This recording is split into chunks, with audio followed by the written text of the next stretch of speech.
Brother Ali. Imam Ali. So the question is, how did this trend start? And obviously each speaker will speak from his own perspective in terms of how he was introduced to this particular trend. Why was it necessary? And how do we cushion our communities moving forward from these types of warnings and statements that are being translated and pushed back out into our communities? How do we cushion the community from being further fragmented? And should this cause the Muslims to look at some of these scholars in a different light? It's a heavy question. It's heavy. First, it's in terms of the history, I don't know. I can't say, I don't go that far back to say, okay, where the history started. However, what I believe, and Allah knows best, is that the issue starts with a lack of knowledge. A lack of knowledge of the one that's asking the question. And so I remember one day we were with one of the mashayikh in Mecca, and he said to me, if you just wanted to be a translator, then you shouldn't have came here to study at Qura. You should have went to Egypt, and this is no disrespect to brothers that go there, but he meant Egypt in terms because they have Arabic centers. Just go there and study Arabic and go back to your country and be a translator. He said if you want to study knowledge, then you need to sit here and do your own research. So one of the issues that I find is that when you ask a scholar a question, the scholar is going to look at the questioner. Who is he? For example, if a brother is considered a student of knowledge, you're not going to ask a scholar, what's the position on a brother who says this? A student of knowledge is not going to ask that question. Understand that, brothers and sisters. A talib ilm will not ask a question like that. That student of knowledge will do his due diligence. He will research the issue, find out the statements of the Salaf, and come up with his own opinion, and then ask a scholar about that.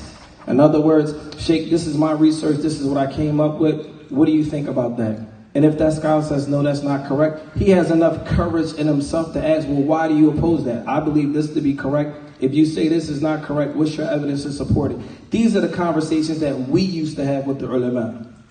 These are the conversations that we would have. So, having said that, when a student of knowledge or a person that is a questioner, they call overseas and ask questions, the scholar automatically assumes that this person doesn't know anything because he didn't bring anything.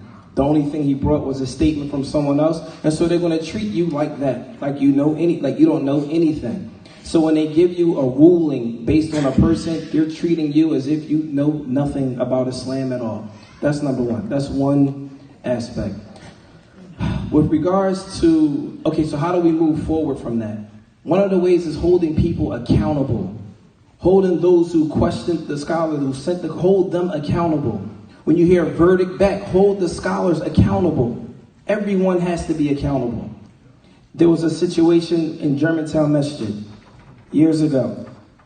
A particular scholar got involved and he made statements about it. I went to his house after Fajr. I swear by Allah, I went to his house after Fajr and waited for him to come out. Sheikh, why did you say XYZ? It wasn't in a disrespectful way. But we need to know, these are our communities. This is where we come from. Why did you say XYZ? He gave his reason. I may have disagreed with him, but at the end of the day, I had the courage to ask him. I wasn't afraid to ask the questions that need to be asked. The thing is this, when they see that you have that ability to ask them questions, to hold them accountable, they're going to look at you totally different. And they're going to respond differently. And they're going to respond, absolutely. They're going to respond totally differently based on the questioner and what you're asking. The next issue, should we look at them in general in a bad light? I'm going to say no. Why? Because at the end of the day, Allah subhanahu wa ta'ala raised the level of the ulama. They're still scholars of Islam, but they are human beings. And human beings are prone to error. Every human. Will they say some things that you disagree with that may be incorrect? Absolutely. Because if they didn't, that would take away from them being human beings. But Ali, let me interject here, because even though you say that, just playing the devil's advocate, one would say, well, who are you to say that this sheikh made a mistake? So that's usually how people are bullied. When you say, I don't necessarily accept what that sheikh is saying. And then the response to that is, well, do you know more than the sheikh? Or the sheikh knows him better than you. That is usually the response. So how do you respond? How does anyone in this crowd, when they are confronted with this, how do they respond to that? So firstly, in that situation that you mentioned, if a person says to you, well, do you know more than the sheikh? I only can say what I say based on what the sheikh said and the evidence that he presented. If you remember what I mentioned earlier, our religion has rules and regulations. Just like with any job and any facet of life that you embark upon, there are rules. For example, if a person works on a job, you can't be held accountable for that job until you understand what's required of you and the rules and regulations of that job. If a person wants to get a driver's license, they have to read a manual and understand the rules and regulations associated with driving a vehicle. The same thing applies to Islam. If a scholar is going to give a verdict on something or someone, there are rules to the game. If you don't know the rules to the game, then obviously you're a person that can't speak. But if you're talking about a person that studied Islam, you can't just tell me, for example, he's an innovator. There's rules to that. Well, what innovation did he do? He did well, who said that was innovation? Show me, because all of this stuff is documented information. Absolutely. Brothers and sisters in Islam, our religion is perfect. There's no crookedness in our deen. If a scholar says a man's an innovator, then you should be able to find out what the innovation is. It's simple as that. If you say that he's an innovator because he prayed with his hands to the side, we need some documented evidence to support it. This is the problem with our community. We're afraid to ask questions. So when you ask questions, once people get to the point where they're not afraid, and you can honestly say, you know what, this doesn't make sense to me. Sheikh, explain it to me. I don't want to be a mule and just follow. I want to understand. At the end of the day, I want to have whatever you have. So if you're going to tell me this brother's an innovator, I need to know why. What is the innovation? And the thing is, if you're given an answer, which 9 times out of 10 you won't, and this is talking about the people that we deal with in our communities, if they give you an answer to say this is his innovation, so what you should be able to do is look that thing up and figure out what innovation is it. Innovation has types. You have innovation that will take you outside the folds of Islam, and you have innovation that a person would just be considered a sinful Muslim. So you ask, well, if he's an innovator, which type of innovation is it? Is it the type that will remove him from Islam, or he's just a sinner? If he's a sinner, what type of sin did he commit? When people get to the point, the average person, the average Muslim, when you get to the point where you can ask those questions, that's when the problems will stop. When you start holding everyone accountable, that's when the problems will stop, and Allah knows best. That's very, very profound.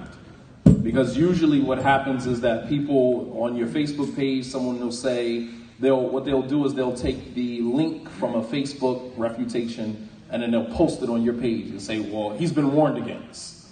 And then usually what people will do is look at that link and say, okay, he's been warned against. And that's it. You never even clicked on the link. You never even listened to what the person said. You never looked for the dalil. You never did any of that. They posted the link on your Facebook page, he's been warned against. Okay, khalas, he's been warned against. And then what you do is, you share that link with somebody else. You never even listen to it. Allahu Akbar. You never even listen to it. And then you post the link to somebody else's page. Here, this is what the sheikh said about him. He's been warned against. And you never even listen to it. And then the person never listens to it. And then this is how it spreads in the community. And then you have one brave soul who actually clicks on the link, listens to it, and said, this is bogus. This is bull crap. And then this is where the tafarruq comes in. Because now it's like, okay, you're going against the sheikh. The sheikh provided you with the dalil. You're saying, what dalil? It was a 1 minute and 40-second clip of the sheikh saying this person is an innovator, is a deviant, stay away from him. She never quoted any dalil from the Quran or the Sunnah, never mentioned the actual innovation, nothing. And for some of us, that's enough. We don't need to hear anymore. And this has fragmented and divided our communities on levels that is beyond what is imaginable. And we wonder why people, Muslims from other communities, other ethnic communities, backgrounds, don't even return the salams when we give them to them. They don't even take us serious. We are the only group of Muslims in America that has allowed this foolishness, this ignorance to divide us and separate us all the way down to husband and wife. No other community in America or any other place has allowed this dynamic to penetrate all the way down to the marriages. Brothers and sisters have divorced because she wants to listen to this imam, and he says, the next time I hear you listening to him, I'm going to divorce you. I mentioned this last night. Wallah al-Azim, I had a sister tell me last night the same thing was done to me. I was divorced for listening to you. What other Muslim group in this country has allowed this level of ignorance to penetrate all the way down to the social fabric that is the building blocks of the community? Husband and wife, separating communities, separating families.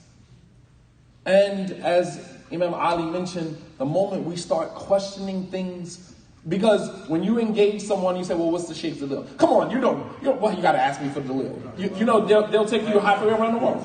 It's well known. The Sheikh knows him, right? You'll get all of these general responses. Don't be a moving target. No. Stay right here. Give me the dalil. What's his innovation? Oh, he spoke about the scholars. So speaking about, okay, what was the statement? I didn't hear it. Somebody told me. It's like, come on, man. Go figure your story out. Go get your story straight first. Then come back and talk to me. When you start showing that you have some level of intellect, you will begin to now back people away from you.